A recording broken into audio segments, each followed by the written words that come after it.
वक्त बोर्ड नियम जब पारित हुआ उसको मोहर लग गई। उस बिल के वजह से भारत के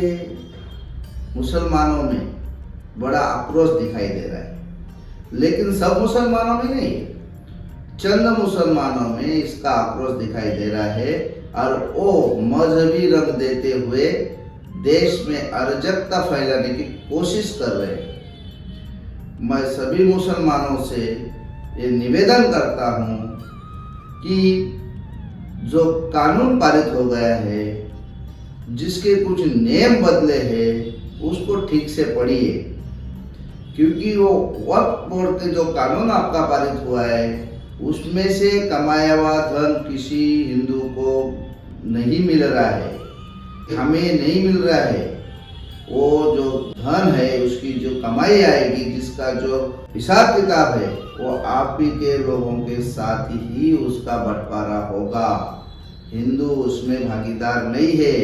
लेकिन चंद लोग उसके भागीदारी थे। उस चंद लोगों की भागीदारी खत्म करते हुए देश में इस बिल के माध्यम से समस्त मुसलमानों का उद्धार के हेतु ही उसका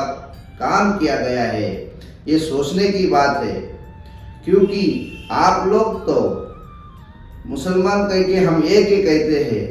तो फिर सभी मुसलमान उसमें पसमानदा समाज है और नीचे बहुत कास्ट तुम लोग ने बनाई है, तो क्या उसका फायदा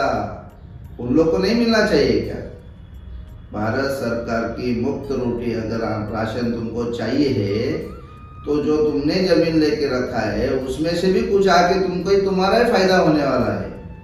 मैं सभी मुसलमान को कहना चाहता हूँ कि आप वक्त बिल को बराबर पढ़िए, अच्छे से समझिए और ये जो कई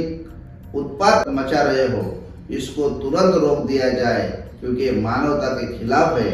और जिस दिन तुम सबसे ज़्यादा उत्पात करोगे तो फिर इस भारत में मुसलमान को रहने के लिए जगह नहीं रहेगी, क्योंकि भारत का जो बंटवारा हुआ था वो धर्म के आधार पे ही हुआ था। इसीलिए भारत में जितने भी मुसलमान हैं इनको पाकिस्तान जाना पड़ेगा। ये आपने ध्यान में रखना चाहिए। तब तक ये बंटवारा बाबा साहेब अम्बेडकर भी नहीं मान रहे, जब तक आखिरी मुसलमान पाकिस्तान में नहीं गया तब तक बंटवारा मंजूर नहीं था। लेकिन हम भी आपको मानवता के आधार पे हम भी चाहते आप यहाँ बने रहे, लेकिन बने तब रहो, शांति को कायम करो, शांति के ऊपर अमल लाओ, क्योंकि आपका कुरान शांति का पैगाम देता है। आपके अंदर जो बातें हैं वो सराहनीय बातें हैं, शिक्षण आपका सराहनीय लगता है, लेकिन आज जब देश के कोने कोने में आग जल रही है तो दिल भी जल रहा है, क्योंकि आज कलयुग में ऐसा हो गया कि दैत्य राज आ गया, दैत्यों का पूरा साम्राज्य आ गया। तो मैं आप लोग से निवेदन करता हूँ कि आपके अंदर जितने मानवतावादी मुसलमान में लोग कहते हैं कि हम इंसानियत के नाते प्रेम करते हैं, ला इलाहा इल्लल्लाह मोहम्मद रसूलुल्लाह, एक ही तुम्हारा भगवान है, तो एक ही ने अगर दुनिया बनाई है, ऐसा अगर आप मानते हो तो हर इंसान, चाहे वो कोई पंथ में हो, मजहब में हो, कोई अलग रास्ते पे हो, लेकिन आखिर आपके नज़र में जब तक उसको इंसान नहीं समझा जाएगा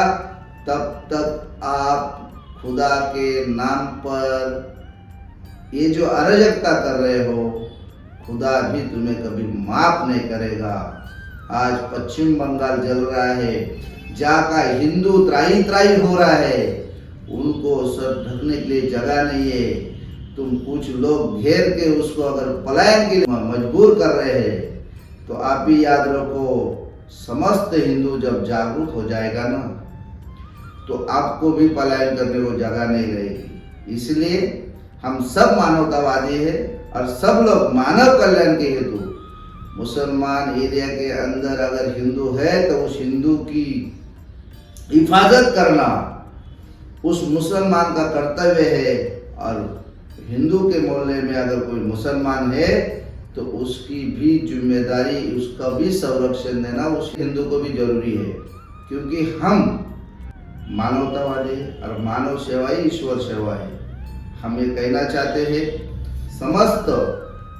भारत के नेताओं को भी कि आप जल्दी जल्दी इस पे कठोर कार्रवाई करें और आप पश्चिम बंगाल में राष्ट्रपति शासन लागू करें और ममता की सरकार को तहस नहस कर डाले, क्योंकि ममता हिंदू का चोला ओढ़े हुए हिंदू का ही नरसंहार कर रही है। ये खुले आंख से दिख रहा है, किससे छुपा नहीं है। तो मैं माननीय मोदी साहब से और राष्ट्रपति द्रौपदी मुर्मू से ये कहना चाहता हूं कि आप जल्द से जल्द राष्ट्रपति शासन पश्चिम बंगाल में